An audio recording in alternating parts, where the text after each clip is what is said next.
All right. Well, good evening, everyone. The time is 7:31 p.m. on April 17th, and I'm calling the Village of Martin's Additions Council meeting to order. I'll use my pencil as a gavel. There you go. So greetings from Surfside Beach, South Carolina. I'm going to say the first item on the agenda is a weather report from Keith Allen of Turner Lane. And if you can give me a forecast for down here, that would be even better. Well, it's going to be beautiful there. It looks like it's going to be rain-free right through Easter Sunday down there with highs in the mid-80s. How about that? Right off the top of my head. Perfect.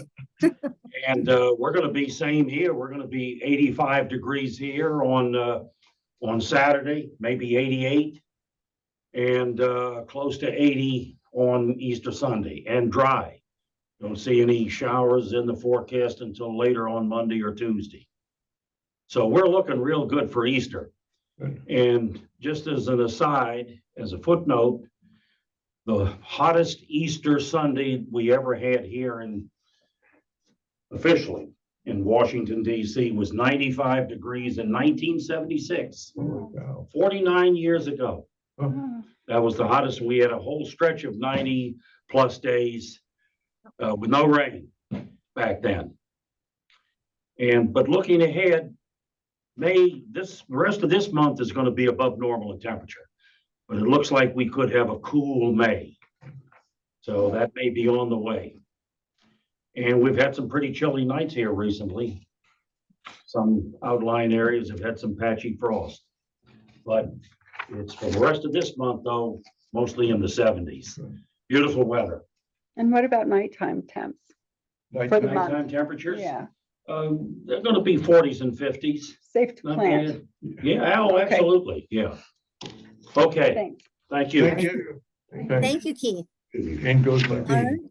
Thanks. All right. Well, next on our agenda is an update from on the county zoning text amendment from Michelle Rosenfeld. Michelle, are you on? Let's see. I see her. Yep. Yes, I am on. Hello. Hi, Michelle. Here tonight. Hang on. Let me get my, there we go. Thank you. So I first will start by saying that the technical amendment, and this is kudos to Ron largely, was adopted, giving retaining municipal control over your setback and lot coverage and fencing and other standards for projects that are 4 and fewer units. And Ron really did a terrific job in getting that through with the help of Delegate Solomon. So I assume you know, but just in case you didn't, it did get through and it's waiting for the governor's signature. And you may also know that the Jobs Housing Bill did not get through at all. It did not pass. It didn't get through either the House or the Senate. I think we should expect we'll see it again next year in some form. But for this year, it was defeated in its entirety, which was really tremendous. There were a lot of very troubling aspects to what had been proposed. On the zoning text amendment, it went before the Planning and Housing and Parks Committee on March 31st for a work session, which was attended by Councilmember Friedson, Councilmember Fanny Gonzalez, and Councilmember Will Jawando, who are the 3 members of that committee. And it really was a wholesale overview of what had been introduced. Zoning Council Levu Nadeau led the discussion. It lasted about 2.5 hours, and they walked through the bill, section by section. There were some interesting things that we learned. The 3 that really are most troubling are the first, the assemblage of lots. We had been assured a number of times that it would not be possible to assemble lots side by side, and that it would not be possible to assemble them if you had an eligible lot fronting a corridor with one that was behind it. I had serious reservations about that, as did Planning Director Jason Sartori, and it was confirmed at that meeting that both of those are legally, you're legally able to do that under the subdivision regulations. Of course, if you do that, then you eliminate the side lot lines between properties, and so you can get more density if you can assemble two lots into one larger lot. So the side-by-side and the front to rear, it's been described as chaining. Both of those were news to us. We had suspected, but unless there is an amendment that affirmatively prohibits that, then that is something that would be possible. The other thing that we had been told was that properties with historic designations would not be eligible. That also was corrected. I don't think that has an impact for you, but it certainly does for some of the other municipalities. So procedurally, they announced that there would be future work sessions, not before budget discussions end, which is the end of May, beginning of June. So this is likely, it's certainly going to carry through the summer and may even well carry into the fall, just because the council takes a fairly lengthy recess in August and early September. We did submit collective testimony from the municipalities. We submitted a number of amendments that we would recommend, including the prohibition on chaining. The other thing that came out just as a matter of discussion, it was very clear that Council Member Fanny Gonzalez is going to push very hard to include corner lots in what's designated as an eligible lot. If you look at the map, you'll see that along a block, the two lots on the corner, which have both frontage on a corridor and frontage on a neighborhood street, currently are not eligible. I am confident that she is going to push hard for that. The planning board supported that approach at the hearing. So I don't think we've seen the end of what may or may not happen in terms of expansion of that effort. So I think that highlights the, the big points that we learned and sort of the process going forward. And I'm happy to ask questions if you have any. Great, thank you, Michelle. And also kudos to Ron. Ron, always a shout out for you as well. Does anybody from the council have any questions for Andrew? Yeah, for just Michelle? thank you so much. Super helpful. Just procedurally speaking, timing wise, you mentioned this is going to be an ongoing effort that'll take us past the summer recess likely. I can't guarantee that, but it would not surprise me. The Okay. council has a lot on its plate. If the committee really is going to have two work sessions, it then needs to go to the county council for council deliberation. If they really are eager to get it through, there's time in terms of how long it takes to schedule these things to do that before the council goes on break. As a practical matter, unless they really are intent on doing it that quickly, I can easily see it slipping to the fall. So I guess that's my question. I'm not as familiar with parliamentary procedures, on the council. So if this were to be fast tracked, I'm just trying to figure out what recourse we have in slowing it down, objecting. How does that work procedurally? Procedurally, there's really not much recourse aside from political pressure to, implore the council to take more time before it acts. Under the zoning text amendment procedures, the county council is required to hold one public hearing. That has already been held. So they have passed that procedural step. From there, as a matter of policy or protocol, it generally goes to a committee for a workshop and recommendations to the council. They've already had one. How many more work sessions the PHP committee holds is entirely at the discretion of that committee. If they really want to fast track this, once the committee holds its final work session and then develops and votes on its recommendations to the council, I have seen the council schedule its voting session as early as 1 to 2 weeks after that final committee meeting. And that's, once they vote, it's done. So, the only way to slow it down really would be to convince Councilmember Friedson that they need additional workshops beyond whichever ones he currently plans to hold. Yeah, that's helpful. Thank you. Mhm. Yeah, Jeff, I see your hand raised in the distance there. Do you have a Yeah, question?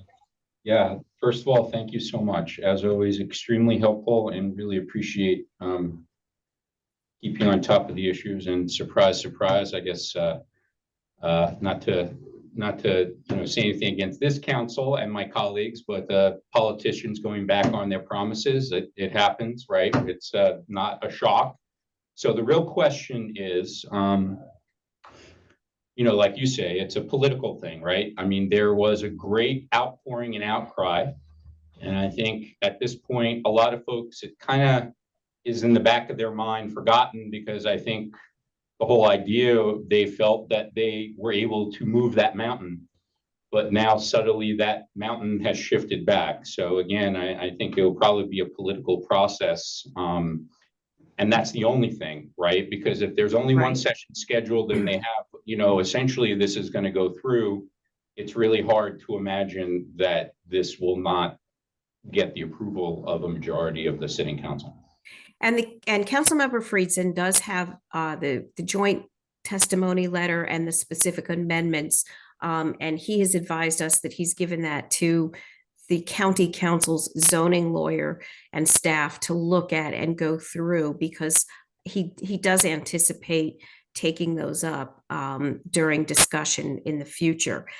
I think one reason why there's not as much pushback from a broad-based community level is because the Attainable Housing Strategy Initiative really impacted thousands and thousands and thousands of homes.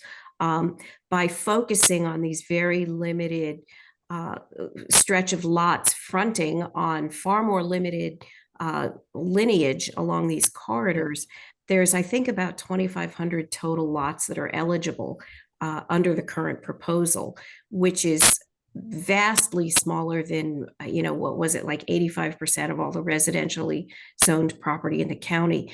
So I think one reason why there's been less public outcry is that a lot of people feel safe. They feel as if this is not going to affect them. Can I do one quick follow-up? And Ron has his hand up, so maybe he'd like to chime in as well. When I talked about what recourse is there, and clearly on the council there isn't, if they vote this, they enact this by I guess simple majority, I'm assuming Right. is what needs to happen. Correct. The bill that's awaiting signature by the governor, is that, and this is maybe for Ron, I don't know if you can answer that, Michelle, but is that something that protects us a little bit more from this particular zoning text amendment?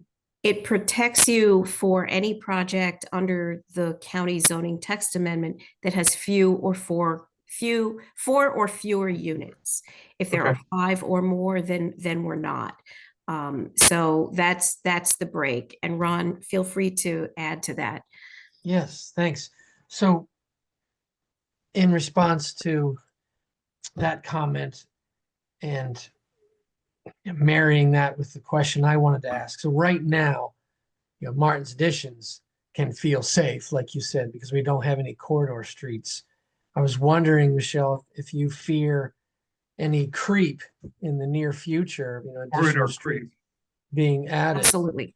Right now, Martin's Additions isn't touching any of those, but it's not to say it can't happen in the future. Absolutely. I fear creep in 2 different ways. First, the corridor plans, there's the University Boulevard corridor plan. They're about to start another one up on Georgia Avenue.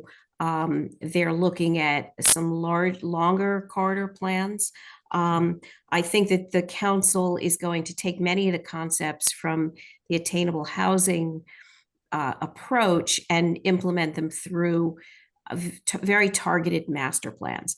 The other thing I also believe, and this is just purely my belief, I have nothing tangible beyond that, but I think that this is the first step in what is going to be a series of small bites. I think rather than try and tackle this, in a large comprehensive way, which generated the kind of opposition that they received, they're going to take elements of the attainable housing strategy and implement it in more limited ways geographically and or just in terms of the scope of the zoning changes.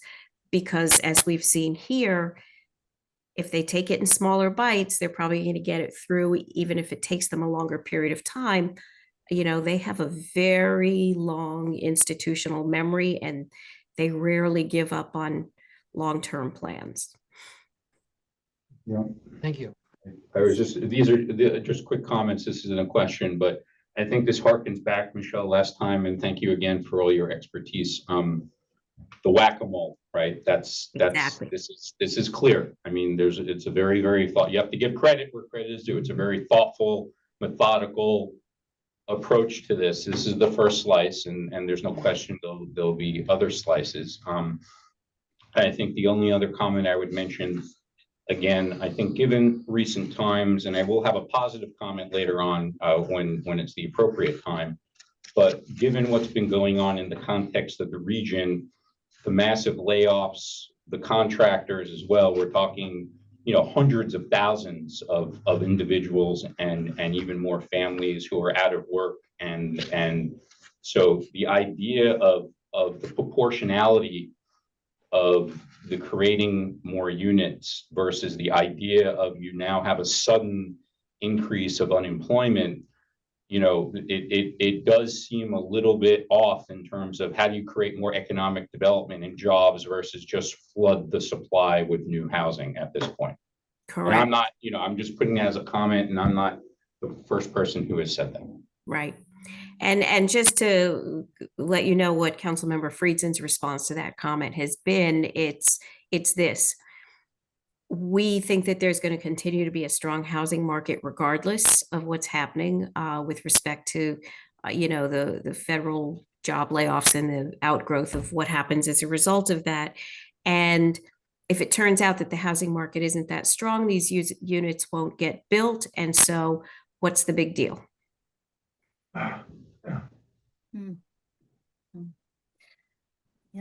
Well, it is a big deal. Yeah. Thank you, Right. Michelle. Yeah. Right. I don't think it- he meant what's a big deal about the No. blocks, but about the zoning text amendment. And Yeah. it continues Just to to be be, and we're clear. very appreciative of your time and your expertise, of course. Would you be open to a couple of resident Of questions? course. Great. Before I open up to residents, I just want to remind you, there's a resident general comment section after this. So I'm just going to ask you if these are questions just for Michelle at this time. So Marty, I see your hand is up. Yes, Is this a thank question? you. Sure. Yes, thank you very much. And Michelle, thanks for that great report. Just want to clarify that the governor's housing bill did not make it through Annapolis. Is that correct? That's correct.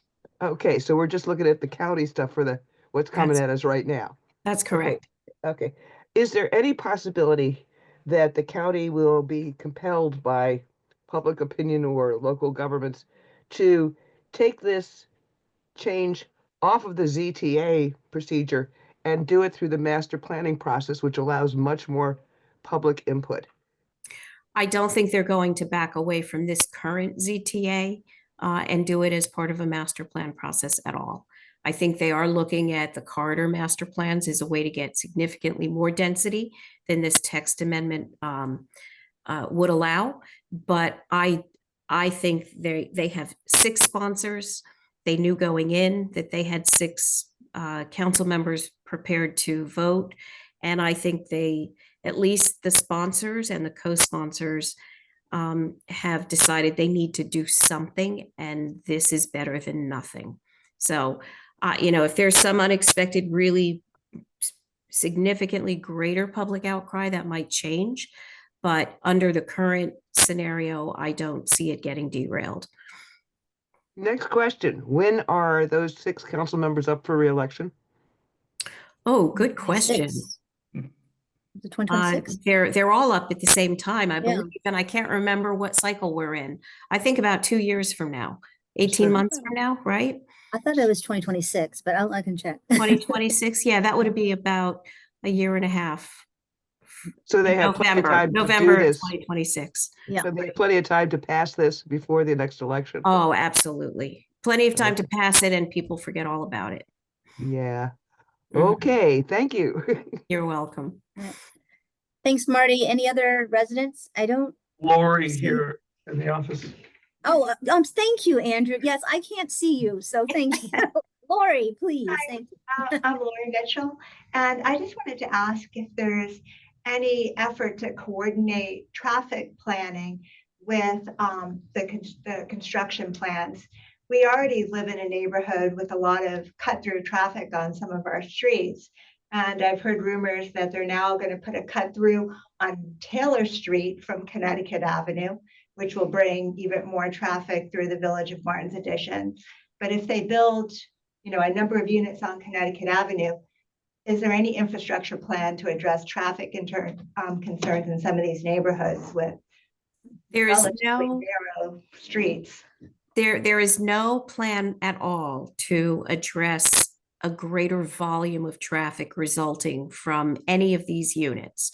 Under the county's adequate public facilities standards, if a project generates 50 or fewer trips, you don't need a traffic study, and if it generates fewer than 5, you're just automatically considered de minimis. So that is just not going to be a factor unless we have some really surprisingly large developments that come out of this, which is difficult for me to foresee. With respect to how you manage traffic while construction is underway, they will need to coordinate with the Department of Permitting Services as to how construction vehicles will get access, where materials need to be stored. But that really only relates to that very temporary period of time when construction is underway. Okay, well, thank you. And I'm sorry, Katie, could I ask one, it's a quick kind of yes, no thing. Sure. Okay. Michelle or Ron or both, just out of curiosity, if you were to kind of have a little bit of a crystal ball, do you think that there'll be some lawsuits filed, by residents, like similar to what we've seen, let's say Virginia? I don't anticipate, maybe some of the municipalities that are affected, but I'm just curious what your thoughts are. Do you think there will be some litigation here? From my perspective, and Ron, I welcome your comments also. From my perspective, unless there is a significant procedural error, if they fail to hold certain hearings, which they've already held, I think it highly unlikely that there would be litigation. Virginia has some very specific substantive factors that have to be evaluated and taken into consideration when you have major zoning changes. Maryland and certainly Montgomery County does not have those kinds of standards, and the courts are highly deferential to local zoning laws. Basically, even if the council doesn't come up with a rational basis for why they did it, if the court can think of a rational basis as to why the legislation was adopted, they would support it. It falls really squarely in the purview of local health, safety, welfare authority to regulate. So it's hard for me to see at the moment that there would be a viable basis for challenge. Thank you. I would agree and add 2 other points. So we do, if the governor signs our bill, have the authority to impose the same setbacks, height restrictions, etc., that we currently impose on residences. So, that may be a factor in whether very dense development with tall heights, setbacks, etc., can actually be built, and may have a bearing on whether a developer chooses to go down that road or chooses, a lot outside of the municipality where those stricter regulations won't apply. And also, I've talked to one counsel for developers to get his thoughts on whether developers may actually take advantage of this. And he noted one potential drawback is that it has to go through optional method of development, Right. which is a more expensive and uncertain process. And so if a developer has a choice, you do multifamily here with optional method, or do it over here where it's allowed as of right, they may elect to do the latter. So I think it remains to be seen whether or how much impact there will actually be in the municipalities. And I guess the question I have there is in terms of recourse, I go back to recourse every time. Are municipalities able to litigate in these instances, even if it's not, even if their code does not prohibit or prevent this from happening, or even a bill that passes through gets signed into law by the governor anyone can litigate, I guess, but is it even, is it worth it? Does it make a difference? You have to have standing to litigate. Yeah. But, as Michelle noted, in assessing whether it's worth the effort, you have to think about your likelihood of success. And as Michelle noted, the Virginia situation is a lot different because the Virginia code has a much more explicit process that must be followed for this type of change in zoning. And in Maryland, well, you think about it this way: in Virginia, it was a county body, subject to state requirements, and the county didn't follow state requirements. In Montgomery County, park and planning is actually a state agency, so we'd be suing a state agency, and that's much harder to do than suing a county agency for failing to comply with state law. We would have to argue that a state agency didn't comply with state law.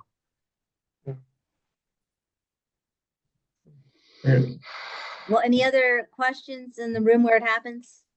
No? Okay. Well, Michelle, thank you You're very again for your welcome. time. You're Thank you. always welcome to stay on to our meeting, but I know you probably have other things to do. Ron, I still need you to stick around though. You're not Thank you very excused. much. Good night, everyone.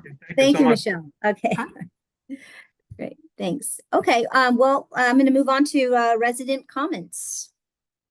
Any resident comments or questions? Okay. I see. Okay, Doug, and then Marty. Hi, thanks. Doug from Cummings Lane. Hiromi's on too. Thanks so much. And just echoing comments earlier, kudos to you, Ron, on the process with regard to the zoning. So thanks for that. I had a question on just to see if there was an update on the permit application for 3419 and 3417 Cummings Lane. I saw a note in the agenda packet about that. And so I just wondered if there was an update, and I had a possible follow-up question.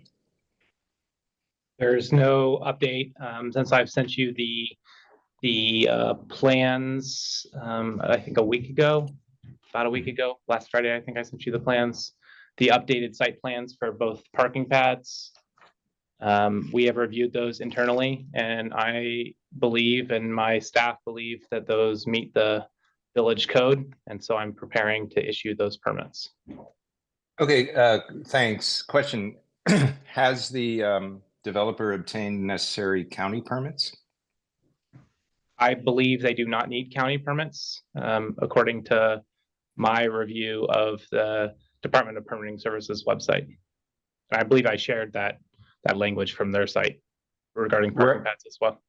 Right. So you shared that in an email. It didn't answer, though, it didn't respond to the question that I had, which was, would it be compliant with the county code provisions on a maximum impervious surface area? I think you referred to driveways, but is it compliant with county code on a maximum impervious surface area? I'm not aware of any county code for maximum impervious surface areas. I'm only aware of their building lot coverage, and this is not a building. So then on the driveway question, if the village is regarding this as a driveway, then it's a driveway that's greater than 10 feet wide. So how would that be compliant with the village code? This, as our code clearly defines the driveway, it's of the same material. This is a different material than the driveway. So we're considering it a parking pad and not part of the driveway, as we have done consistently around the village for other people. But so with regard to the village code, it's not a driveway, but with regard to the county code, it is a driveway? Well, the county code doesn't consider this at all, I don't, from my understanding. I haven't seen any language in the county code about parking pads or other types of structures like this, so there's nothing for them to issue a permit for. Yeah, that's my Okay. understanding as well. The county won't regulate this because the village controls the adjacent right of way. And the county will regulate driveways on county roadways, but not on village roadways. Okay, thank you. All right, thanks, Ron. Thanks, Michael. Marty? Yes, thank you. A couple of questions. On the water flow issues, which are already problematic on that property, if it turns out that this parking pad extension of the driveway ends up dumping a whole lot of water onto the adjacent neighbors, what will VMA do? What can VMA do to remedy that problem after the fact? Ron, that may be something that comes to you. I don't know who would answer that. Yeah, I apologize. There's been several projects in the works and I'm trying to remember. But Michael, was there an assessment done on what? No, Yeah. I'm thinking of a sub pump discharge. I was just gonna ask, was that on the stormwater? Did they check that? The On Yesterday, on this one, Doug, I think we have already answered this question to Doug. So Marty, I apologize if you didn't receive that answer. The village doesn't have any way to measure or evaluate how much water or whether a hazard That's will right. be established because of a added parking pad. And like I said, we have approved other parking pads, so it's a little unclear to me how we would regulate that in this instance when we have it in the past instances. We don't regulate. That's right, water but we flow. do have a task force currently studying the issue and we'll That's make correct. recommendations to the council as to whether new regulations should be adopted to address. The only regulation we have runoff. right now is that only 30% of your front yard is allowed to be non-vegetative. So both of these properties meet that requirement. They're both under it. So there's nothing for us to do there. I agree with, Doug and Hiromi's argument that, well, if you look at the entire lot, they have concreted in and built the maximum size houses and they've concreted in the side yards and the backyard even. But our code doesn't speak to that. Our code as written currently only speaks to the front yard.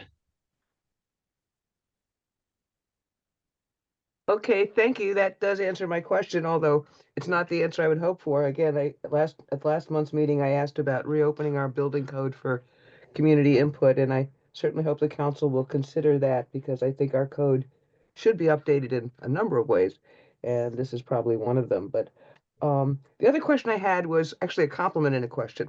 In the packet this month for this meeting, this council meeting, Michael, thank you very much for including the diagrams on the walkability traffic improvements. I was really interested in that. And looked at them carefully and really glad you put them in the packet so people could look at them. I had a question about the speed humps on Turner and another question about the speed humps on Chestnut. On Turner, I'm wondering, is there some reason why the speed hump is not closer to the exit to the parking lot behind the shops? Because the problem of people going too fast is really the danger point, the hazard point is right there at that exit from the shops.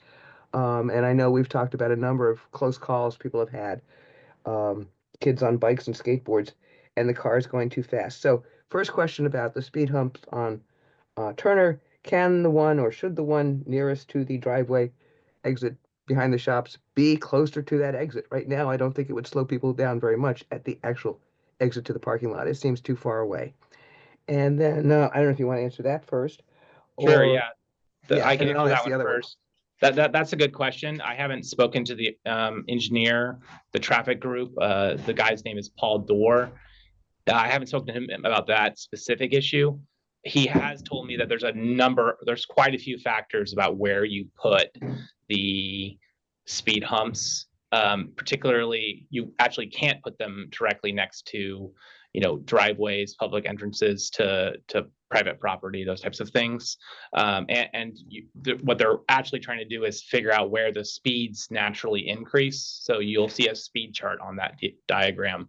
So that's what they're trying to do. They're trying to, once the speeds get up to 30 miles an hour, naturally, they're trying to put in a speed bump right there. So not near a driveway apron. I can definitely, speak to him about potentially moving that one closer. I agree that the driveway, the exit from the parking lot is the most dangerous point in the village. So That's also a tough spot, Marty, as you know, we got two big driveways right here on the south side of Turner.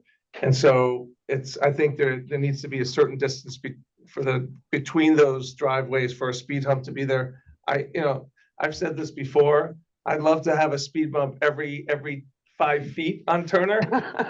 Amen. The ideal, because, and I love seeing this chart, by the way, just to see the speeds, because it's relatively flat. It's a little uphill when you go in, it flattens out. That's when they start speeding, and then it goes downhill and it gets faster and faster. So, but yeah, I recently had an encounter just like Jeff and I have had in the past with folks, coming down Turner and seeing another car come out of the parking lot. This wasn't even a pedestrian situation where it could have resulted in some serious accident. So. Yeah, so I'll ask the engineer about that, and I was going to talk about this later in my report as well. So, Okay. was there a second part to that question, Marty? Yeah, second part on Chestnut. Again, this is technical. I'm not an expert on positioning speed humps. Normally, I think they have to be to work best about 145 feet apart. On Chestnut, there seems to be the speed hump, which I approve of very much, but it seems to be positioned at the top of the rise, the top of the hill. And that's actually dangerous. So if you could ask the traffic engineer to take a second look at that, because when you have a speed hump right on top of the hill, people could actually get airborne coming off of it and lose control of the vehicle. And so I'm thinking, again, there's a driveway issue on Chestnut Street where we have a number of driveways right in the middle of the block there. And my thought there was to look carefully at the elevation. I mean, the charts don't show the topography, but it looks like the one on Chestnut, or one of the ones on Chestnut, is right at the top of the hill, and that probably should move down the slope toward the south, because again, on Chestnut, the speeding happens after people go over the rise in front of my house and start down the slope toward Taylor. And so maybe move that one, I don't know, 10, 20 feet down the hill, so it's not so much at the rise. And the other question following up on Turner is there any possibility of actually putting a stop sign facing, I guess, the traffic coming from Shepherd Park back out toward Brookville? Because the incidents I've observed that have been really hazardous at that parking lot exit have been up in the cars turning off of Brookville to go down to the park, but people coming from the parents picking up their kids at the park and anxious to get home because they got 10 things to do and coming too fast toward Brookville from the park. So a stop sign there by the exit from the parking lot that faces the outgoing traffic, is that an option? If the speed bump can't be right there because of the driveways and everything else, can we actually put a stop sign there to make the outgoing traffic stop? Just a thought, hoping you'll ask the engineer to consider it. And thank you again for the info. It was really helpful. Where you should let the stop sign? Right. Right before you get, if you're heading. Thank you, west. Marty, There is a for the stop points. Okay, does anyone have a question in the room? Can you all help me? Is there a Lori Mitchell. resident? Is Lori, and then I see Hiromi's hand is up too. So Lori and then Hiromi. Thank you, Katie. Sure. Michael, I'm glad too to see walkability on there. It's been a while. I think it was 2020. Welcome back. It lives. Yeah. I did have a question about the curb extensions. When we worked with the urban planner, they were supposed to be on the other side of the street. Right now, they just are taking up a parking space, which isn't really going to do much to stop the flow of traffic. If you see, that's a parking space right now. If you look at the original walkability study, they're on the opposite sides of the street. So if you could talk to the traffic group about that, because the way it was explained to us by Chris Jakubiak is you want to have something that brings people to slow down. Right now, that's the throughway, people coming up Cummings Lane. So And can I just ask a follow-up question? With that, are you saying that you would remove the parking space so that the driving lane would move to the other side there? exactly. So. So and you it would still doesn't- lose the parking You space? still lose the parking space, but right now, it doesn't do anything. It's to no slow the- obstruction right now. Right now, Exactly. it doesn't creates do- more of a throughway.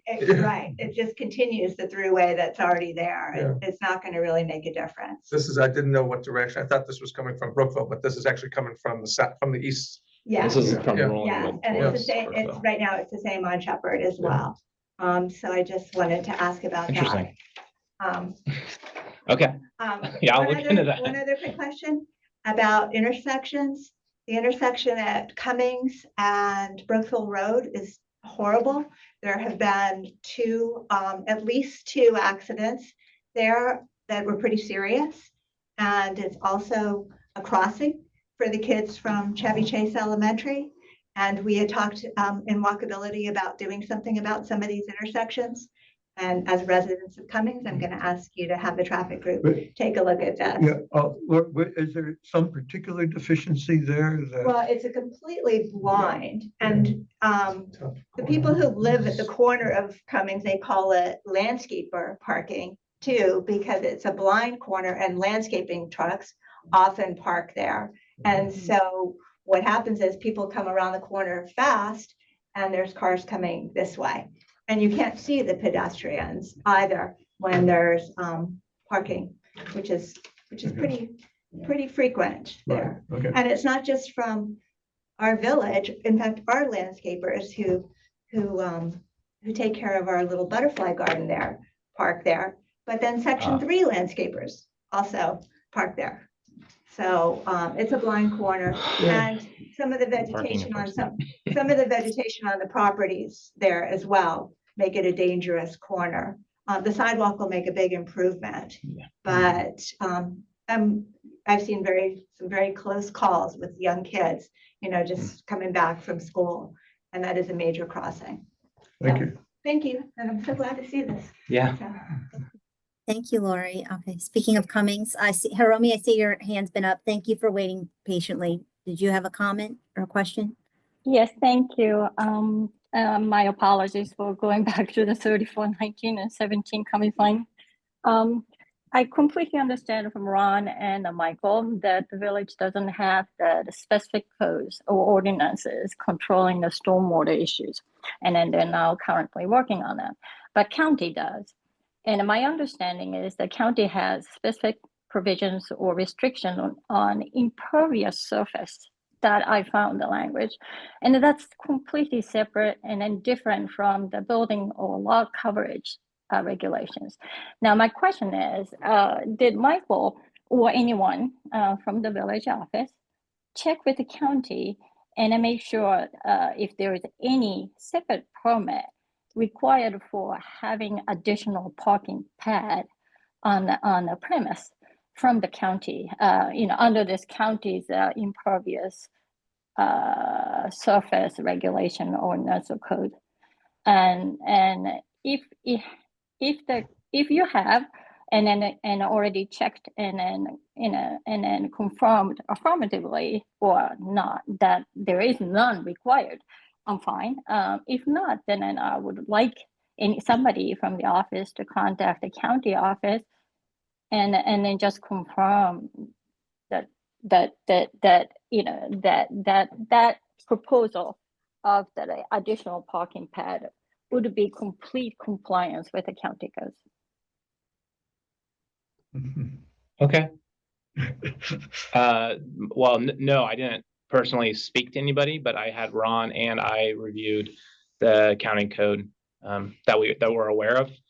But I'm not an expert on the county code, so if you have a specific code reference that I could ask them about, maybe that would be helpful. Okay, does Ron know anything about this? Well, I was going to ask you, what county law are you referring to? Montgomery County. Do you have a site? I don't have it here right now with me, but it was kind of an odd thing. And then it was still under that stormwater management that related to that website. And then there was some kind of regulations or permit requirement for impervious surface area control. So that's why I was just, So the I had a county question. does require a sediment control plan and a stormwater drainage plan. And the stormwater drainage plan has to be designed with environmental site design to the maximum extent practical according to the Maryland Design Manual, which, has different requirements and design standards for different types of things. I'm not aware of a separate requirement on maximum impervious surface imposed by the county. Perhaps Harumi could. If you give us a site, we can Yeah, look. the Yeah, I will try citation to for find that. it, but also if Yeah. there is that kind of a requirement for the study, and then, I'm not sure if there is any requirement for amendment when there is a change in the plan.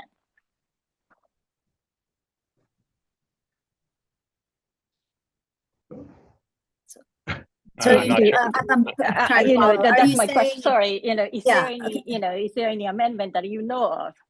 Oh. Requirement for the amendment that you know of, if there is a change in the original submitted plan?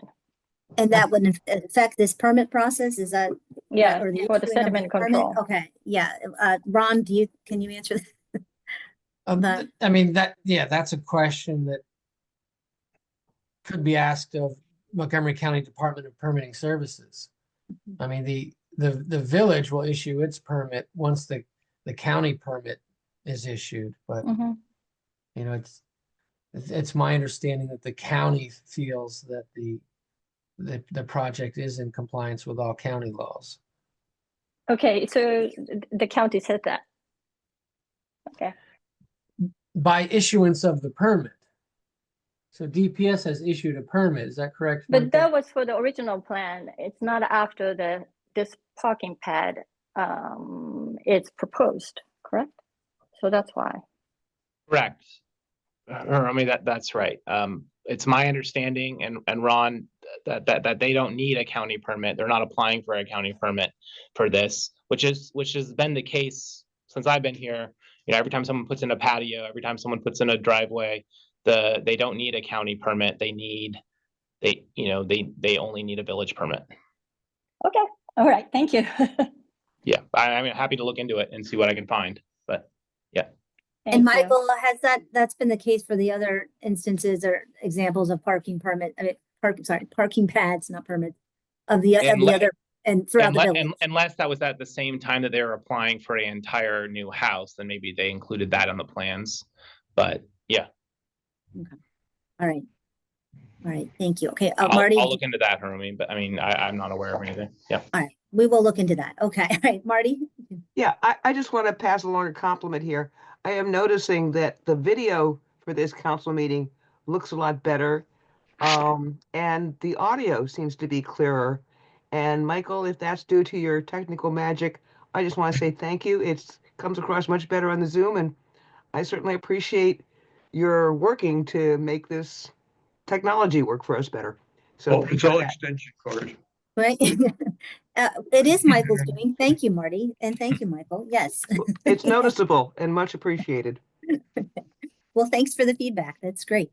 Okay, I don't see any other. Oh, Jeff, do you have your hand up? Okay. This will be super quick. I just want to mention, I'm refraining on discussing or commenting on the permit piece because at this point, it's going through our village process and either party could then file what's our term? An appeal. So I'm refraining from saying anything. I just want to put that out, but I do want to thank Hiromi and Doug, as always, for their input and appreciate that. And then I guess really three things.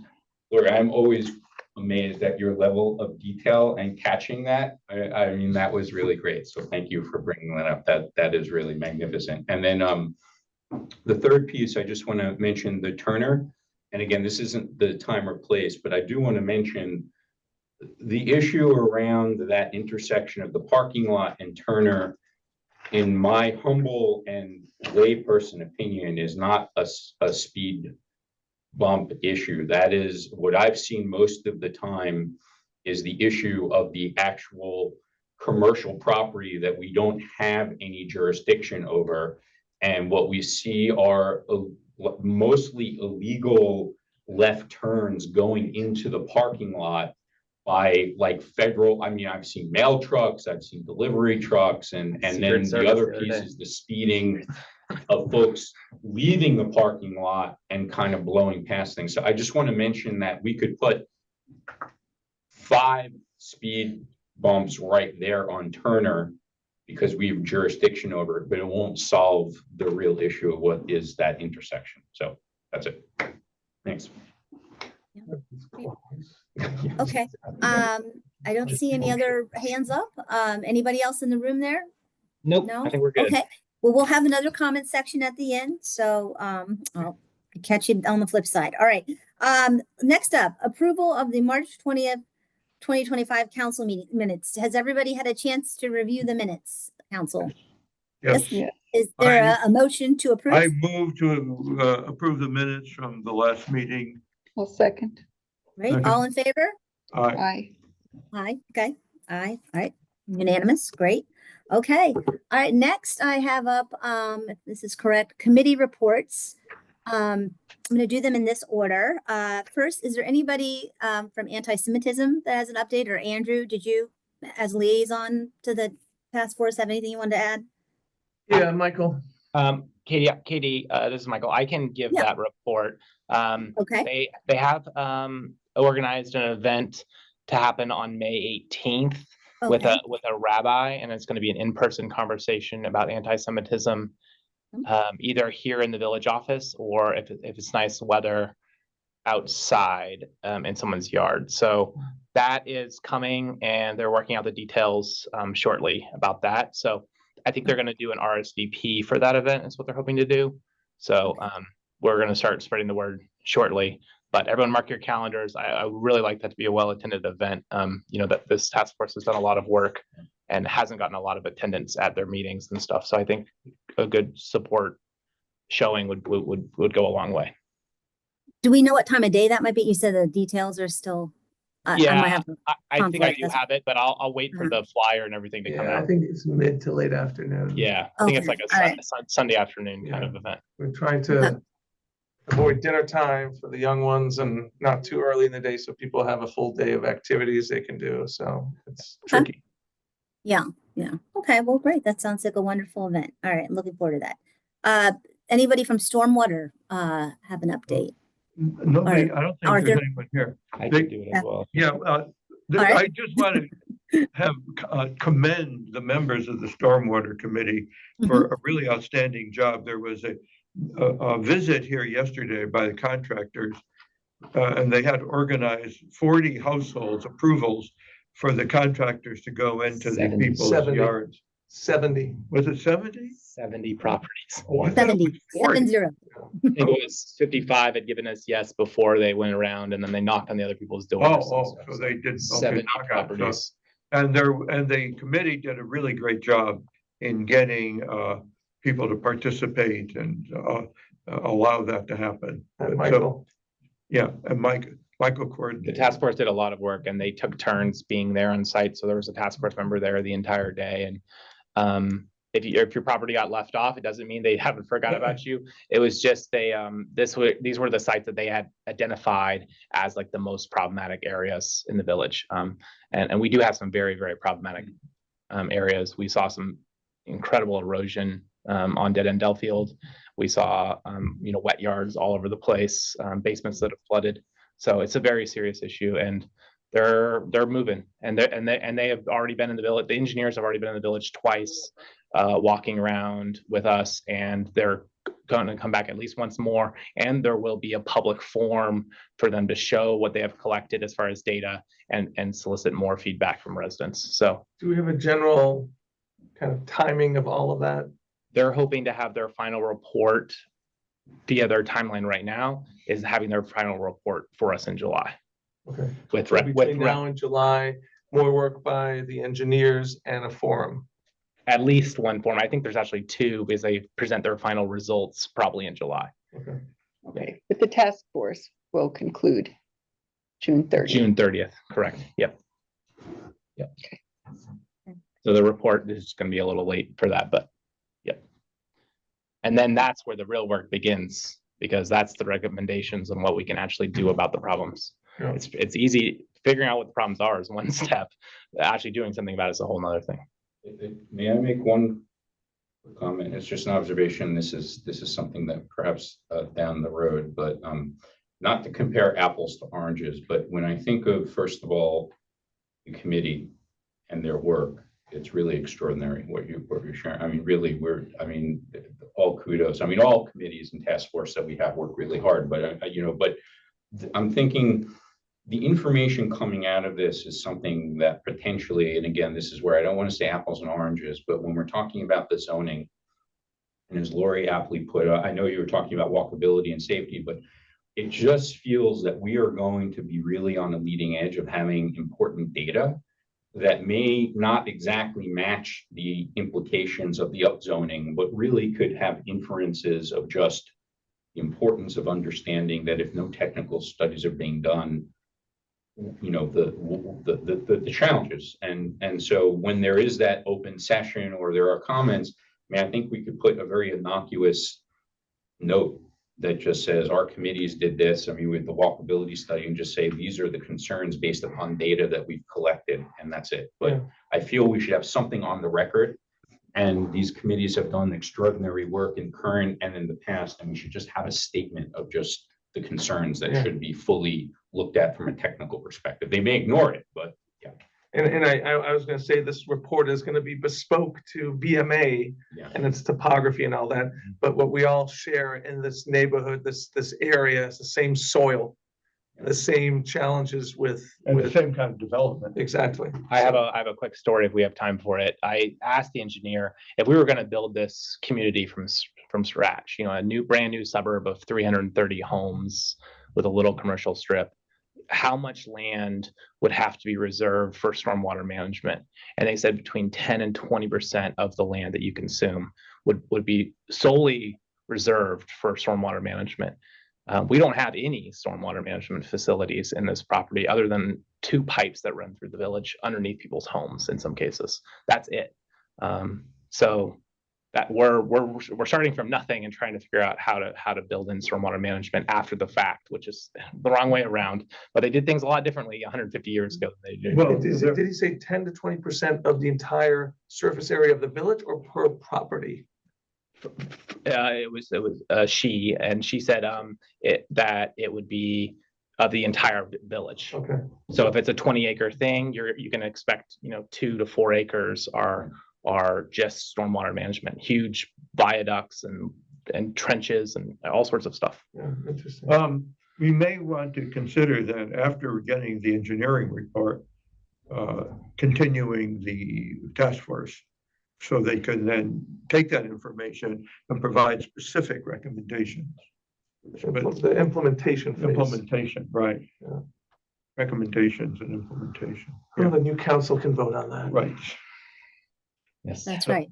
Something, Okay. something to just keep thinking about Yeah. coming months. Okay, so that's water, Katie.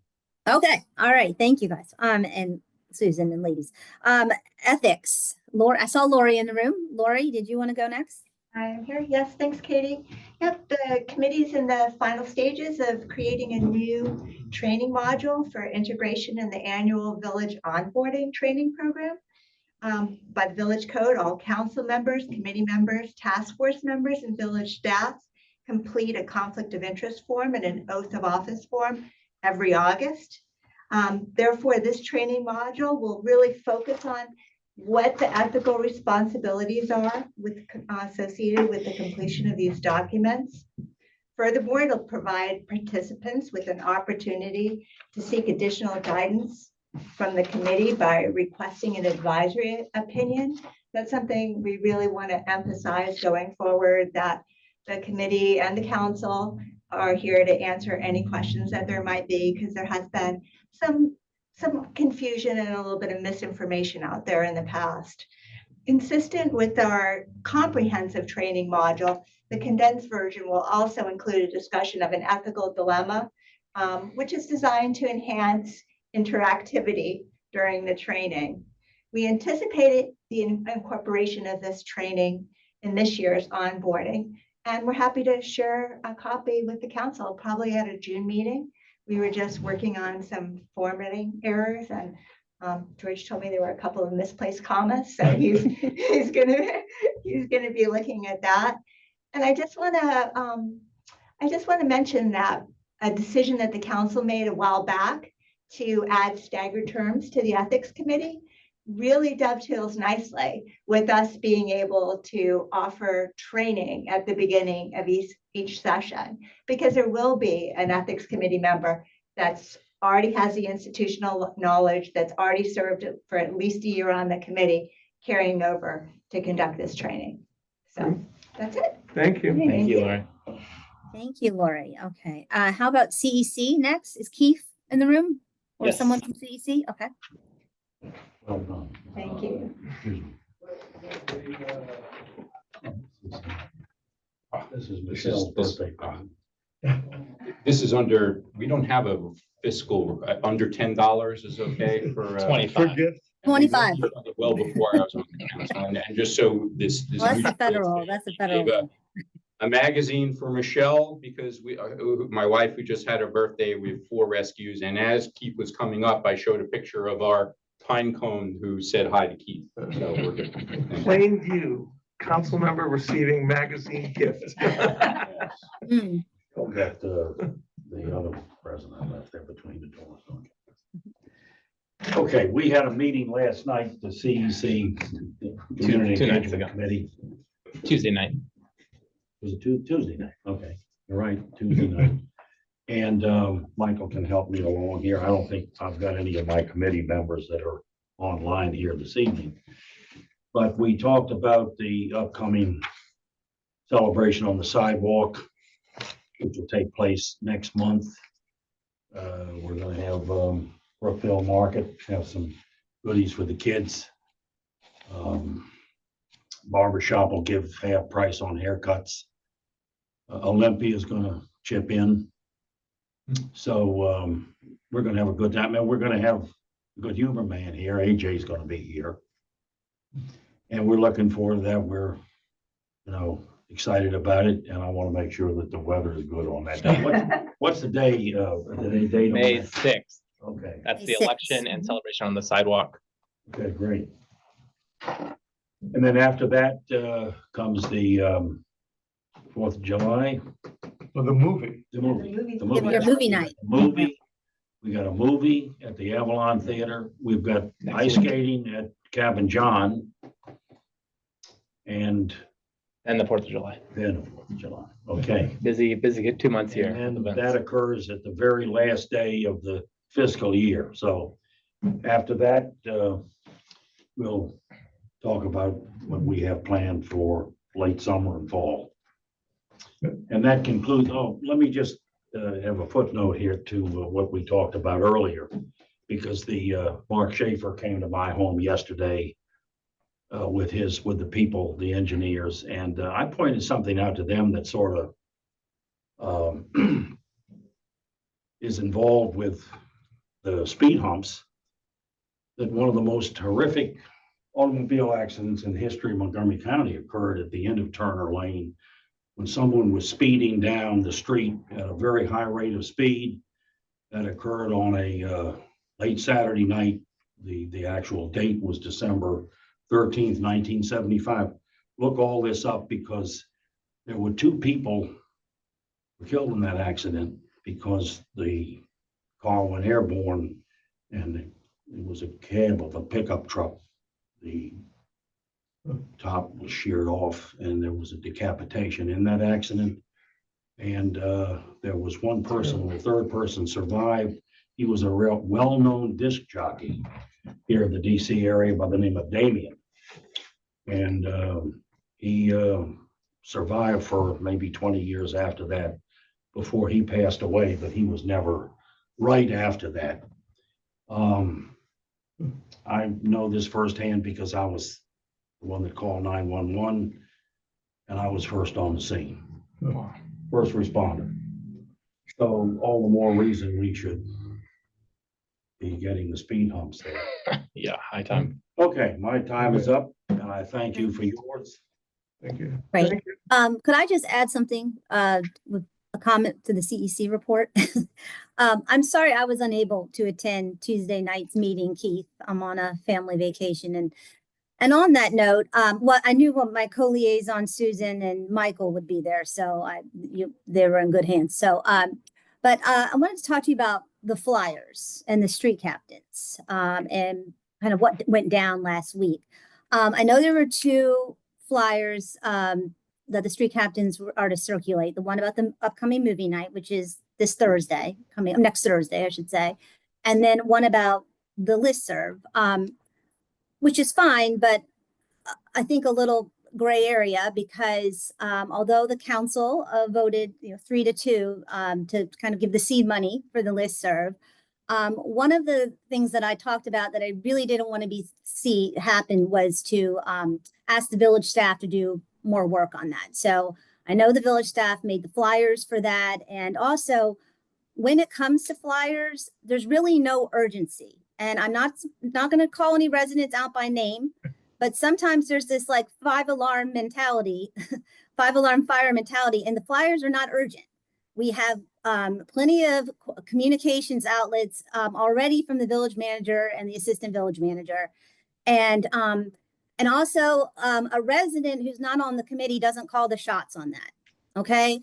And, I've gotten some comments from some street captains. This was a very busy week. We had Passover last week. It's Holy Week, Easter, MCPS is off this week. So people, the street captains are volunteers and they can't necessarily drop everything because a resident who's not on the committee and funnels a request to a committee member says it's so. So I just wanted to ask that maybe looking forward, my time is up on the council on June 30th. I'd like to look at this deployment of street captains. They're not, deployment is the wrong word. They're not like our little troops that we send out there. I think we should follow a process through the CEC, and that's that. I just wanted to bring that up. All right, thank you, Katie. And if I could just Yes, second, go ahead. I'd like to second that. Thank you. I was concerned, surprised to hear that there was an official flyer delivered simultaneously with the listserv, the unofficial listserv flyer, which sort of undermines the independence. It does create an impression that it could be endorsed by the council if it's delivered with an official council missive. So I think that was a really good point you just made there. And as well as the use of staff time when that was not supposed to happen. Yeah. So thanks for mentioning that. This is, Absolutely. And if I can chime in real quickly, this Yeah. is the first I've heard of this. Yeah. I mean, obviously often the chair gets all the incoming, the village staff and the chair. So I was not aware of this. I saw only one flyer, I think, maybe 2. I don't recall the second one, but definitely should not have been official resources and village staff used for the listserv. I'm in favor of that. I voted for it and the seed money, as you put it, Katie, but not for official, resources and staff to be used to further that. And just to clarify, Michael and Aaron are not complaining. This is coming from me. They never complain. In fact, I say, complain to me. It's okay, but they don't. And they do their job and they do a great job. But I also want to speak to, there's no urgency when it comes to flyers because we have other communication outlets. So just because someone says there's an urgency and they're not on the committee, I just would like people to be mindful of that. Okay. Katie, And thank that's you. all I'm going to say about that. And Moving on. moving on. But Keith, thank you for all you do in the CEC and I'm looking forward to those events. All right. Oh, sorry, guys, in the room. Did anybody, council, did you have anything to add? Sorry. Sure. The only thing quickly I'll say is same as Andrew said. It's the first time I'm hearing it. I'm sure everyone was acting in good faith, that no one is doing anything, overly nefarious. But I would say that perhaps going forward, I know we only have a training of volunteers once a year, but we will have one, I guess, under new council. It's just that, if folks are approached to do something voluntarily, it's one thing they can do it, Right. but it shouldn't be an official thing. And like I said, everyone's going into a good faith, but I think it just needs to be cleaned up. No one should be feeling they're doing something they're uncomfortable with and immediately cease and desist. So. No, okay. absolutely. And just a reminder, the CEC captains, street captains, they fall under the CEC umbrella on that, and that committee's chair and vice chair. So that's all. Thank you, Jeff. That's it. There's a reporting right. structure here in the Yes. village office too. Pyramid. Right. Okay. And thank you to the street captains No who one's have going to go passed to on. jail for this. Is that correct? No, Ron? no, We have to no. research that. I see a nod. Okay. Under the old code, you could go to That, so, And no one is in trouble, but it's just this is a week also that people are away and they're celebrating holidays, and there's just no urgency to these things. So just wanted to One remind step at a time. We're hoping to have parking enforcement. I don't think we'll have any legal enforcement on this stuff. All right. Well, thank you, everybody. And thank you. Okay. It made So Ron laugh though. I feel, or at least a smile. So I feel Ron's a good guy. He's a cat man. he is a cat. I mean, yes, Ron, did I misspeak? That's all. That's the only reason I come to Ron. Did I say something wrong? So good. Okay. All right. Election committee. Thank you for waiting. You're up next. Hi, Katie and everyone. Thank you. I just want to comment, Katie, thank you for clarifying the role of the street captains here, because it was very confusing this past week. Paul McGowan has been the sort of coordinator for the street captains, and the CEC had said that the street captains should distribute the listserv flyer when it was ready. Some months ago, they had made that commitment. And so when I talked to Paul McGowan and to Keith both about distributing the flyers, Paul McGowan said, yeah, go ahead and do it. So I, of course did.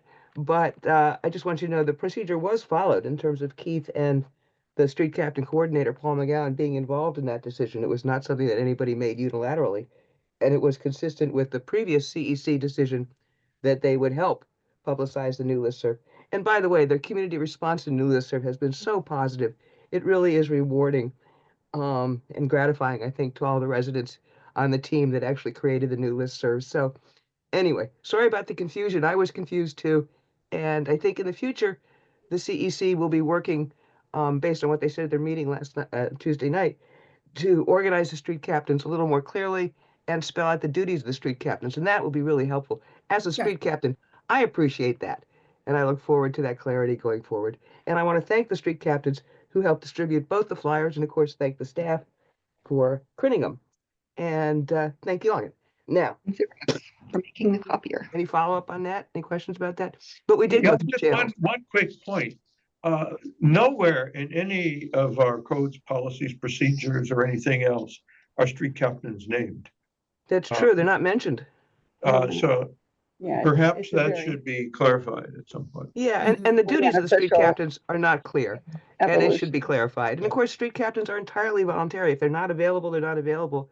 One of It's the kind nice of an things, evolving role, so. yeah, and one of the nice things that happened last week was that a couple of people who were not street captains stepped up and covered the streets that the street captains said they couldn't cover. So it was a very cooperative effort from a lot of villagers who are not coming to council meetings or otherwise involved in any capacity, but are willing to step up and help get information out. So anyway, it ended up working out pretty well, and we did go through the right channels on that, just to clarify.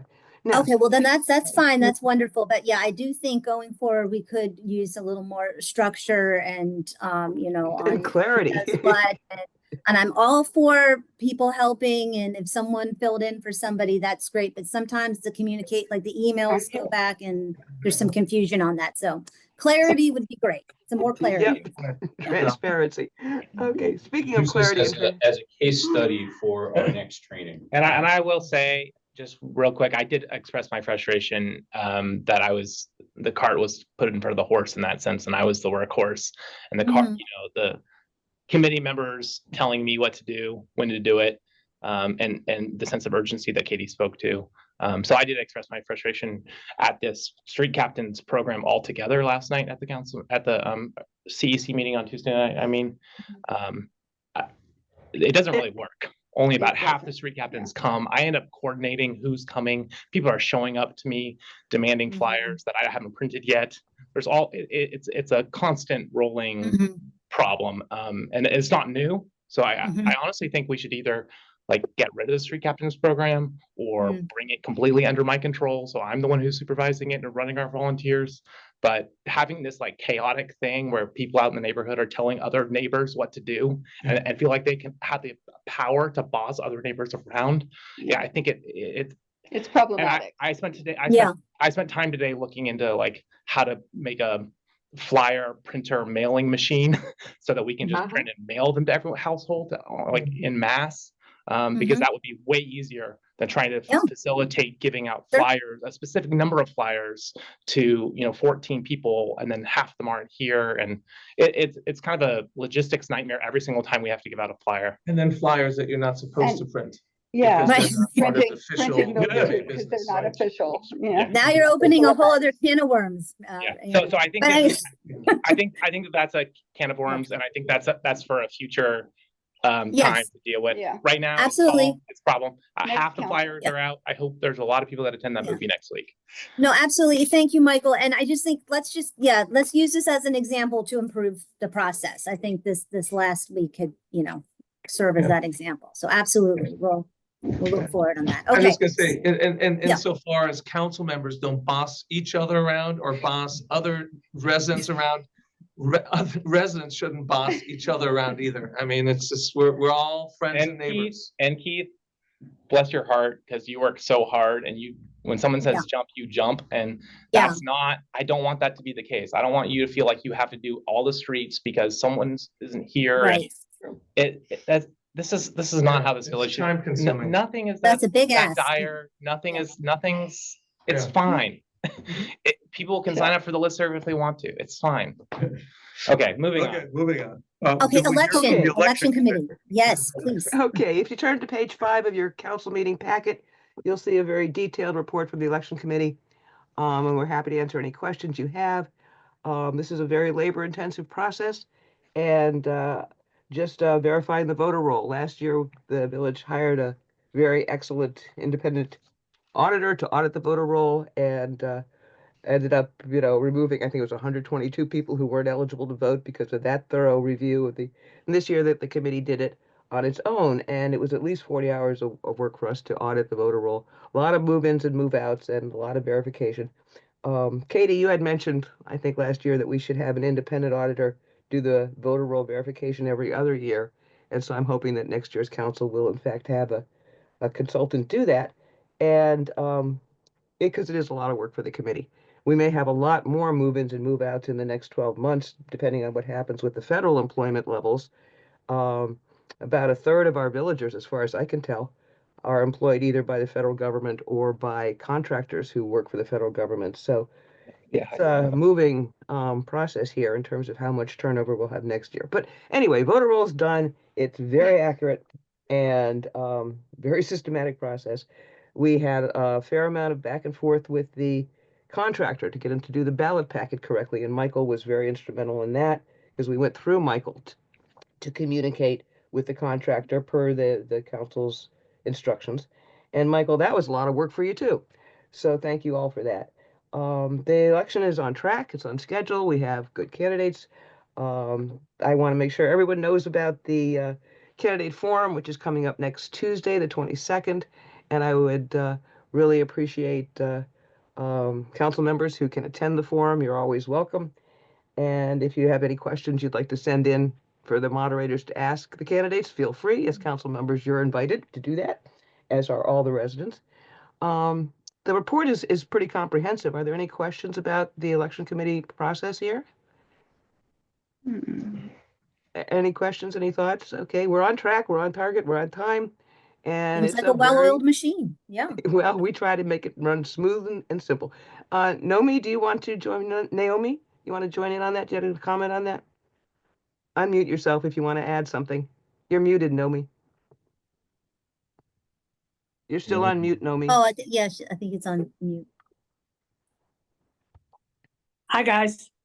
So all I have to ask is that each of you take it upon yourselves to email your neighbors and encourage them to attend the forum. If not, submit questions ahead of time. I think it's because people are wondering if there's any point to it, because there are only two candidates for two slots, that it may not make a difference. But what I've told my neighbors is that it's their opportunity to ask questions about their need, their suggestions for improving the way the VMA works.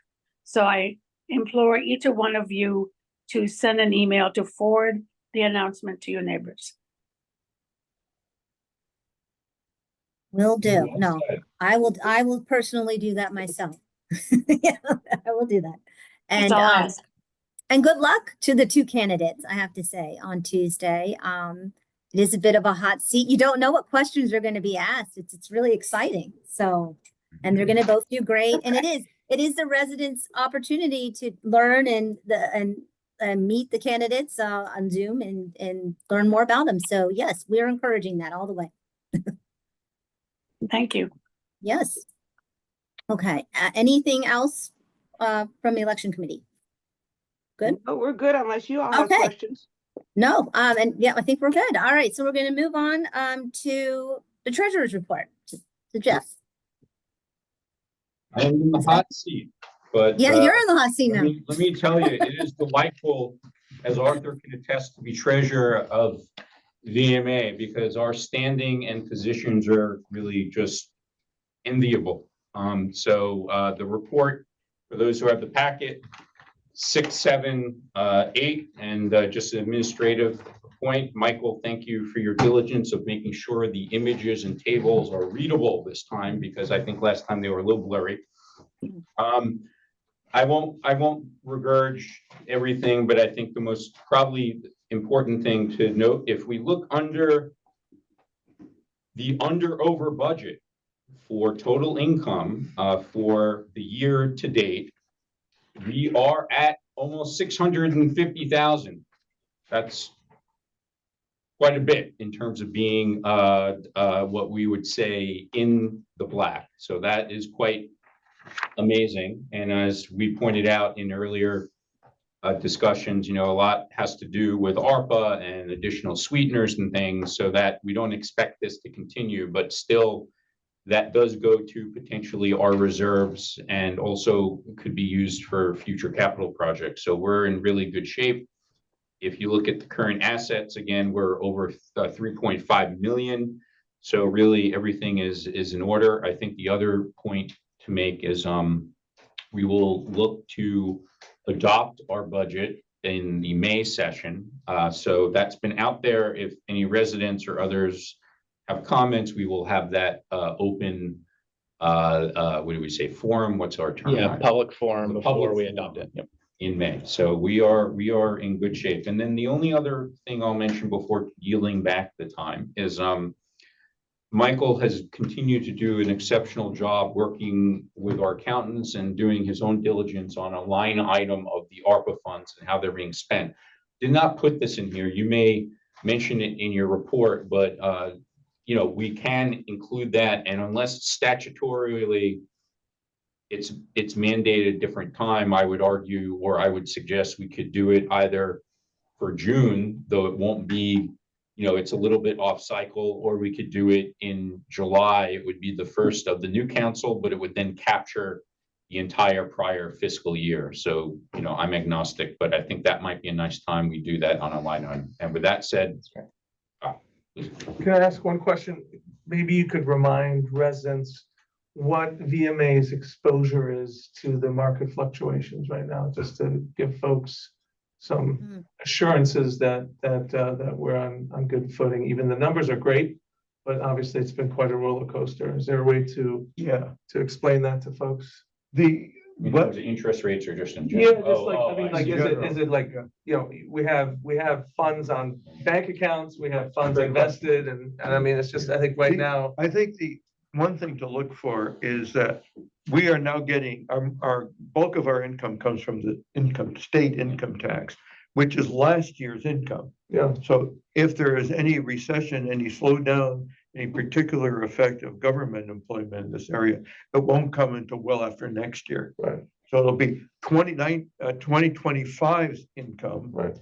Or 2026, which won't hit us until 2027. Yeah, So we're really talking 2 years before anything happens, if anything Yeah. happens. but that's the income. So the Yeah, question so- is with our current, Investment. Precisely. So we're talking investments and so one thing I'll suggest, I'll invite if Ron, I don't want to put anyone on the spot because what I will suggest, and I think it's a fabulous question, is perhaps the next council meeting can prepare really transparency in terms of how we're invested. And there are also legal requirements, restrictions in terms of how we invest. So when it comes to exposure and what we can invest in, it's not like we're invested in individual stocks that are like, yeah, but I do think that is a great question. And I think the next council meeting, we could provide that in much more granularity, just to give folks a sense of comfort when the market is fluctuating, why our income based upon our investments is relatively steady state. But anyone else, Ron, if you wanted to share anything now, or we can hold off to the next. Well, it has to be in guaranteed, 100% guaranteed funds. Yeah. So that limits what we can invest in. But Yeah, also mostly it's exposure. certificates of Limits our deposit. exposure, limits our income. with the Right. growth Yeah, Yeah. for sure. Yeah, the G fund. in the 90s, Orange County, California went bankrupt when the Yeah. village manager borrowed money for the purposes of investment, and the investments went bad. Following that, Yikes. the state treasurers across the country adopted model investment policies for governments, and it became the law in Maryland that we can only invest in safe vehicles. So it's usually CDs or local government investment pools. There are some other securities you can invest in, but they have to be 100% collateralized, as Arthur noted. And, So and I- we actually don't have any others right now. We have one, oh, no, we We closed out. the closed our CD. We had one CD. It was earning the same amount as our savings account. So all of our money right now, besides for whatever's in our checking account, is in the MLGIP account. So that's earning us whatever the percentage is. It's pretty good, but it's coming down definitely right now. But great question. Why don't we put a little, some one page or less, what are the guidelines and what our positions are? I think this is where it is. And this goes to the wonderful addition to our, I think it's both the weekly wrap up and also Martin's editions, where we're talking about our friends and neighbors who might be impacted and showing them resources. I'm not sure I know where Marty's number is from, that a third of all residents are impacted because they either work with the federal government or contracting with or federal government adjacent. But we have to keep in mind that we have a diversity of residents.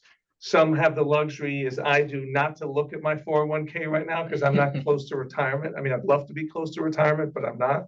But others are directly impacted by their 401ks tanking right now because of this, the volatility in the market. So again, we're aware and sympathetic and just obviously want to be there for our neighbors. So Absolutely. Ron, do you remember the name of that city manager that bankrupt Orange County? never to be heard from again. No, but I bet you can Google it, come up pretty quick. Gotta be out there. He or she left for a There's non-extradition country. probably a Wikipedia on that person. That person is probably a key person in the current administration. Secretary of the Treasury. Let's not get political here. Yeah, exactly. All right. moving Okay, on. moving on. All right, thank you. All right, so Jeff, you're done. So managers report, Michael. Robert Okay. Citrone. Oh, Say it again? Okay. Robert Robert Citrone. Okay. Okay, I'm writing that down. Life On advice. what not to do. Of what not to what do. not to do. Of What not to do. Okay, all right. Michael, I know you've been busy. Okay, I'll keep this short. It's 8:59, and just on one point that Jeff brought up was the ARPA funds. We have been tracking it by every line item, and it would be really nice once we finish spending all the ARPA funds to show you exactly where those federal dollars, where they all went over time. So we have that. We also are required to report by the end of April, so I'm planning to do that next week. That's reporting to the US Treasury of how much of money we have spent and where we have spent it on which programs. So that's there. And then as of the first of this month, there is only $58,000 left of our ARPA funds. So, and we're burning about $30,000 a month. So we'll be done by June, probably at the end of the year, we'll definitely be done. And then we're scot clear and we're back to our own money after that. Now to my regularly scheduled program here. First of all, I had an incredible meeting yesterday, went on for several hours with all of the managers from the neighboring municipalities. I think we had 15 people in this room around a table having very, very interesting conversations. It's fascinating how we're the same as a lot of these other communities, and it's really fascinating how we're different. At every single program, it seems like someone does it slightly differently. So there was a lot to talk about. A couple of cool things that have come out of it. Well, one thing that I spent some time looking into today is the county has just launched a battery recycling program. And so I asked them about what that would look like. And if anyone's doing that, the Friendship Heights is doing it. And the way they do it is through this company called Call to Recycle. And they collect it and they give you a fire safe bucket to put them in, and then you ship it off. That's an option that I'm looking into. And then other people do it different ways where they actually like individually wrap every single battery. So there's some better ways and worse ways that I heard yesterday. But I would like to keep our services ahead of where the county is. So when the county is putting us to shame, that's a time for us to step up. So look for something like that coming. I know, Andrew, you've been asking for that. Yeah, because before COVID, I think Stroh-Snyder's accepted batteries and they stopped doing that. So and I know these households, you don't want them to throw them in the trash. Staples on Wisconsin does, Still does. and the Ace Hardware on Connecticut Avenue down in Tenleytown, I think does. I probably have 50 pounds of that. Or you can take them to the county yourself. I could actually collect it here myself and take it to the county, but I'm not a county resident, so I wouldn't actually be able to do that. Maybe I could set it up and have Wayne do it or something, but that's a little questionable whether that's allowed or not. Because when you're bulk, yeah, if you're bulk collecting it as a company and bringing it to the county, they charge you a lot. But if you're a resident, they do it for you for free. So maybe we could collect them here in a fireproof way and have a council member drive it up there once a month or something like that. And then maybe in the meantime, we could add that to what Wrap Up or Martin's Editions, where we can provide them information on the resources. I didn't know Staples was doing it. I don't know the location of where you could do it with the county. Sure. But that would be super helpful. Yeah, I can share that tomorrow. Thank you. Okay, second point is something Jeff just mentioned, that the budget will be adopted at the May 15th annual meeting. So we call it. It's on May 15th. We will need to do a budget adjustment for this year, FY25, at the June meeting. A quick note on that too. The June meeting is regularly scheduled for Juneteenth. We have updated our handbook to follow the federal holidays schedule. Juneteenth is federal holiday under President Biden. I have a feeling that's going to change, but I don't know. So right now we're kind of in flux. I think I would like to at least give Aaron the day off. If we still want to keep the council meeting on that day, that totally makes sense. But I just want to throw that out. That June date is June 19th. June 19th. In the name. Okay, so anyways, that's just a side comment there, but we will do a budget adjustment at that point. We will also hold a volunteer appreciation event, as we do every year, for all our volunteers, including our street captains, in June as well. So I'm trying to schedule that. You will all be contacting me about scheduling for that for holidays in June. I know some people leave town, so we'll try to get those in. And if some people can't come, oh well, we got to do it. And then for the new fiscal year, I want the current council members and future council members to save July 1 in your personal calendars, because that's when I want to do all the swearing in on June 1, get everyone up to speed, especially if we have a new July council 1? member. Yeah. July 1, sorry. July 1, yeah. Talking too fast.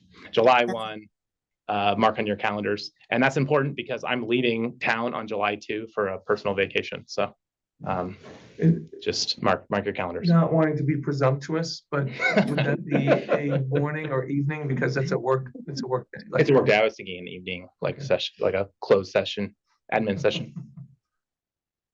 I just jinxed it. Be a write-in. Yeah. Okay, so where was I? Oh, I am attending the Maryland City County Management Association Spring Conference next week. So I'll be out Thursday and Friday of next week. And I'm also applying for a leadership Montgomery. Thank you, Katie, for agreeing to write one of my reference letters. Gene Sperling is writing my other reference letter. So thank you very much. I'm hoping I get into that. That's a year-long program where I'll be meeting with county executives, business leaders from around the county. It's like once a month, go do a tour of a trash facility or something. So that will be very interesting. Hopefully I get in. Project updates, Brookville sidewalk. Thank you to Susan and Arthur for meeting with me and the engineers the end of last week. We have a update, and it's not a good one. It's that the State Highway Administration is being very difficult to work with. They are requiring us to widen the sidewalk, which then requires us to put in some sort of stormwater management, and it's really stormwater filtering of the added stormwater that will be coming off that 1 foot extra wide sidewalk. And then they're not allowing us to put in those stormwater management facilities in the state right of way. So anywhere along Brookville Road. So they really got us in a catch-22, and I don't know what the solution is going to be. Our engineer has come up with 2 possible solutions. One is to treat the water that before it enters the state right of way on the inlet at the corner of Brookville Road and Turner Lane. And the other one is to treat the water after it leaves the village, after it leaves the state right of way on Taylor Street. We'll see if they accept either of those options, or whether we'll have to come up with a third option in order to move forward. This was a little bit of a concerning conversation. The engineer said this is pencils down. We're not going to be able to build a sidewalk unless the state allows us to solve this stormwater problem in one of these ways. So I will keep you all updated on the status of this, but that's where things stand right now. We can talk about it later or cry later. Meanwhile, let's just keep moving. Traffic calming, you've seen the exhibits in here. We're waiting for cost estimates. Specifically, I want to start with Turner Lane. I think it's the most dire. And it sounds like we have some design choices and maybe changes for the bump outs at least. So with that, we're just waiting on those, and then I'll run those by the council. I'm not expecting that to be a lot when we're getting 2 proposals. So putting in 3 speed humps, a couple $1,000s, and we'll just do it. I would expect a little bit of political pushback. Speed humps are always, everywhere they're put in, are 50-50, whether people like them or hate them. So just a fair warning. I know we all want them here, but there's probably some residents that don't want them. Fantastic. So enjoy the political fallout. That's what we're paid for. Yeah, right. This is the guy not in the cycle. We are preparing to fix several broken or cracked sidewalks and curbs around the village. I have a list of them. On Melville, on Turner, there's the bad one, and on Quincy, there's a couple. So that is being scheduled right now with our subcontractor of Joe Cutro. His name is John Hughes and works for Hughes Landscaping. He's the one that fixed the pothole in front of Arthur's house. So what kind of paving does he do? Does he do big jobs or just small jobs? He mostly focuses on concrete. So curbs and sidewalks are his specialty. Once we're doing actual asphalt paving, he can do patches, but he can't do big sections. Yeah, it's just the cold patch. Okay. To do the full thing, you have to be able to mill and then roll in the really expensive equipment. Yeah. I'm in the process of updating the website. I included on page 12 through 14 of your packet the list of all the tasks that the revised team are doing and which ones they have completed or checked off. You can see it's quite a long process to update your website. Even though it's going to be the exact same content, they still have to do quite a lot of work. I shouldn't say that. It's not gonna be exactly the same content because I'm also updating and adding several pages, but that have been requested. Okay. The Water Task Force, I just want to thank them again. They are kind of incredible, the amount of work they've been able to get done in the last like 2 months. It took them a long time to kind of get going, and we added a new member and things, but now they're really cooking with gas, as they say. Then buildings, I have attached the building administrator's monthly report, and I am about to issue a permit for 3508 Raymond Street. That's for an addition of current residents. And I'm also about to issue the permits for 3417 and 3419 Cummings Lane, as we talked about earlier. So that concludes my report, unless there are any questions.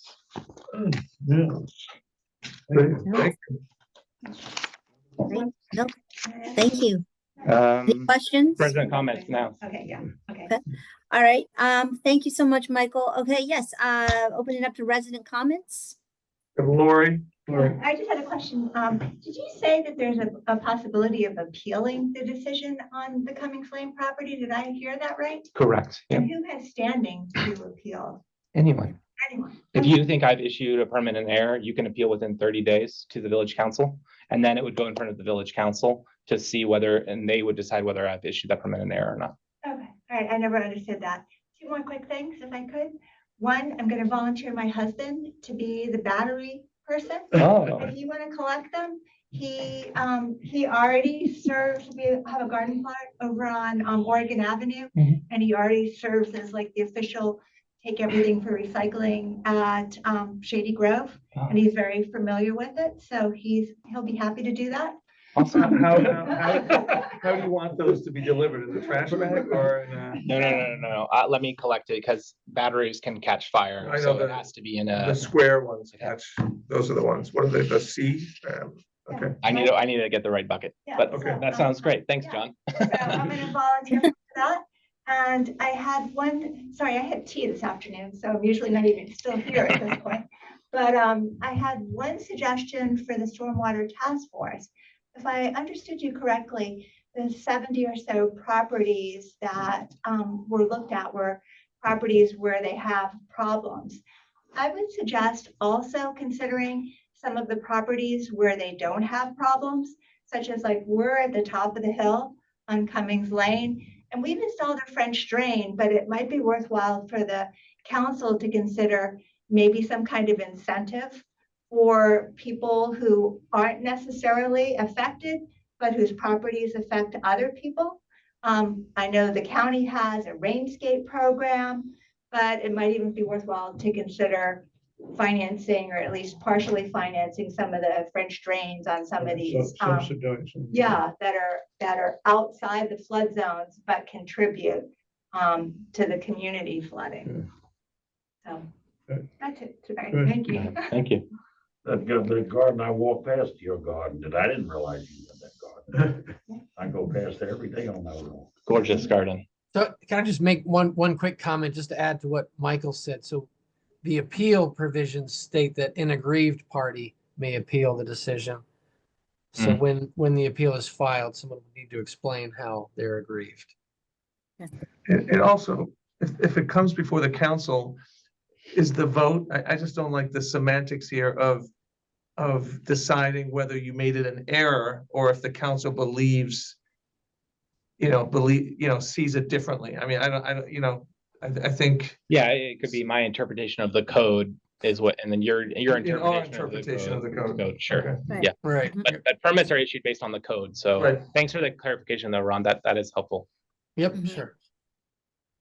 Yes, thank you, Ron. And thanks for Lori asking that because I was going to ask for clarification on that process. So thank you. Anybody else, any other residents have a question or comment? I don't. Can I just say real quickly, I want to thank Michael for continuing this effort on the speed humps.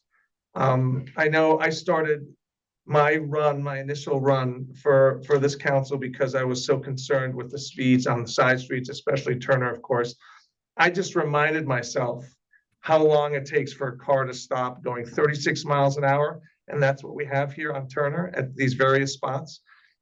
according to AI, 3.8 to 4.8 seconds to react and brake, which comes to 80 to 120 feet. That's at 36 miles an hour. I mean, it's just like, it makes so much sense to try and slow these people down. Even at 20 miles an hour, there's a significant delay and you can still, it's still probably 30 feet or something, which is not enough time to avoid a kid jumping, in front of a car. So thank you for continuing that. I really appreciate it. No, thank you, Andrew. That's great. And you actually segued right into council comments. So I'm going to add that to your council comment contribution. That's a lot of alliteration. And I also wanted to thank Jeff. I like to call him the patron saint of VMA federal workers. He put a lot of work and time into our new resource on the website, which is for resources for federal workers or contractors, anybody impacted by the current state of affairs. So I just wanted to point out that Jeff had worked on that with Michael, and if anybody needs to find that, it's been in some of the weekly wrap-ups, I think, and you can find it on the About page, right? Is that right, Michael, Jeff? Yeah, it's under About. Okay. So I just wanted to thank them for their work during this, trying time. So did any other council members have any council comments? I had a quick one. Susan and I were mentioning on walking over here, there's a book that's getting a lot of coverage right now called Abundance by Ezra Klein in the New York Times, and I can't remember, at the Atlantic. Derek. Wasn't it? Derek Thompson. And what the point of it is that the American government over the last 75 years has become so bogged down in regulation and in making sure that things happen right and that we don't get waste, fraud, and abuse, that it's impossible to do anything. And I think that where that confronts us directly is on the sidewalks. If those sidewalks were within Martin's Addition, we could have had them done within 6 weeks. It now has taken well over 3 years, and we're still working on it. And it's because people are doing their jobs. It's the jobs that the voters and the governors and the legislators have given them to make sure that we take care of the water and we don't run over people and so on. But giving them all those jobs makes actually accomplishing anything extremely challenging and takes a long time and adds to the cost. So when you think about these big grand issues, they come right down here to Martin's Addition, affects us directly. I read that book last week. Oh, you did read it? That's all I was thinking about. Oh. That's all I was thinking about. With the So sidewalk. it struck home. Yeah. Yes. Oh, that's really great. All right, does Jeff or Susan? Oh, Jeff, I see your hand Yeah, up. I'll just make, sorry, Susan, did you? No, I'm good. I'll make this brief, just three points. Let me just address Andrews, and we'll put this in the next council meeting packet, so it's very clear, but I just looked at the account. So just putting in perspective, if you look at the balance sheet, it pretty much shares, but it doesn't really state it as specifically, but we have basically almost $6 million of our of what would be considered under our assets in a money market account. So just putting that, and there's a little bit in some mutual fund, which is the equivalent of a very cash equivalent bond. So essentially, it's all cash positions. Now, I know Arthur and others have, there's been that discussion. Oh, should we invest in real estate or something like that if something comes up? But at the moment, we are all cash, and that, which is good or bad, right? Very conservative. And again, folks should feel comfortable that in these times of swings, we're going to be fairly conservative. That was one. Two, Katie, appreciate that, but really out of just humility, it's a big team here approach, and it was relatively straightforward. I reached out to the various delegates, county council members, and others who attended our 40th anniversary. And I didn't copy everyone. I copied Michael and Katie. Again, there's the quorum thing but they saw I sent out individual notes, and we really just had a great response. So I know that, not all those groups get along. They did come for the grub and that was great, but there are moments when people come together and they did really come together, and you saw from the responses. So again, it's a shout out. It's a team effort, and that site that you put up is really helpful. So that's that. And then the final piece, just a reflection on what you shared. It feels a little ironic, the challenge that we have with what's going on with the sidewalk, but then it feels like what's happening on the zoning level with the council feels like it's just being shoved through. And there's something there that seems like a disconnect intuitively, why we have so much trouble making something that would be an improvement on safety. And we're paying for it. And we're paying for it, but yet we have here on a county council level that they are going to basically blitzkrieg something through that could have significant impact, not only on groundwater, stormwater management, but also on walkability and safety. So there's something here that doesn't add up from just a common sense perspective, but yeah. Yeah, state versus county. Now, there must be something on a cheerful note I can end on. I'll say, Cats. I just want to say, Keith, Not the movie. again, as a neighbor and a friend, thank you for this. This is going to be a beloved and cherished birthday present I'll give to Michelle. Great. Katie, you want to Thank close you. it out here? Yeah, I will. And I would just like to state that I think I have made a marathon meeting record. So I'm going to go with it. And if there is somebody who could make a motion to adjourn, I move to adjourn. I don't think it's a record, but as chair, it's my personal record on a meeting. Oh, I see. Aye. Hi. Aye. All right. Good night. How could that be a record?